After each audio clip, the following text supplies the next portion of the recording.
Kemudian bila Kak Siti bersedih atau gembira dekat rumah tu, tengok kiri kanan tak ada orang, Kak Siti berdoa. Oh, itu belum Islam lagi?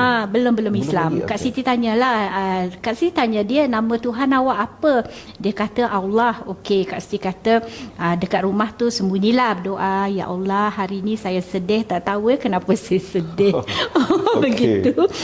Kemudian jadi benda tu jadi tebal tahu, sebab setiap hari disebabkan belajar berdoa tu setiap hari bangun pagi, ya Allah, I nak pergi school, masa tu guna ayat school, I nak pergi school, I nak pandai, I nak happy, gembira. Jadi benda tu jadi tebal lah.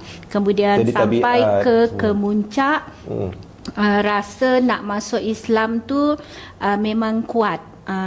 Kak Siti selalu pergi pantai, Miri kan dekat pantai. Ya, kemudian Kak Siti selalu pandang laut, pandang gunung, pandang ombak. Betul juga kawan tu kata, kalau yang itu Tuhan kita, tapi mana mungkin manusia boleh mencipta semua ni. Situlah bermula. Wow. Sebab itu Kak Siti kata, saya masuk Islam bukankan disebab saya kahwin, sebab hidayah daripada Allah. Di awal usia 16 tahun.